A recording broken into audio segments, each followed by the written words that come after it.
છોટાઉદેપુર જિલ્લાના નસવાડી તાલુકાના રેલિયા આંબા ગામ પાસે શિક્ષકો માટે 1 કરોડ રૂપિયાના ખર્ચે 2 બિલ્ડિંગો બનાવવામાં આવી, પરંતુ શિક્ષણ વિભાગની બેદરકારીથી આ ક્વાર્ટર્સ વેરાન પડ્યા છે। આ બિલ્ડિંગોમાં તમામ સુવિધા ઊભી કરવામાં આવી હતી, પરંતુ શિક્ષકોને ફાળવણી ન થતા જાળવણીના અભાવે કેમ્પસમાં જાડી ઝાખરા ઉગડી ગયા છે। બિલ્ડિંગોનું વાયરિંગ અને વીજ મીટરો પણ તસ્કરો ચોરી ગયા। આદિવાસી વિસ્તારોમાં શાળાઓ જર્જરિત હોવા છતાં બિલ્ડિંગોનો ઉપયોગ થતો નથી। સ્થાનિકોની માંગ છે કે આવા બિલ્ડિંગોને હોસ્ટેલ કે શાળા માટે ફાળવવામાં આવે, જેથી તેની જાળવણી થાય અને ઉપયોગ થાય।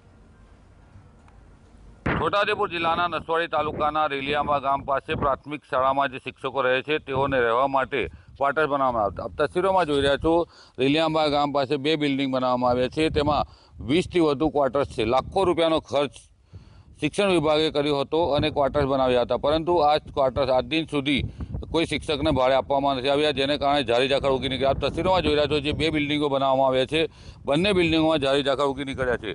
શિક્ષણ વિભાગે કરોડો રૂપિયાનો ખર્ચ બિલ્ડિંગ બનાવવા પાછળ કર્યો, પરંતુ તેની સાચવણી પણ ના કરવામાં આવી અને શિક્ષણ વિભાગના અધિકારીઓએ આજ દિન સુધી આ શિક્ષકોને રહેવા માટે ક્વાર્ટર્સ ફાળવ્યા નથી। રફીક ધણીવાલા।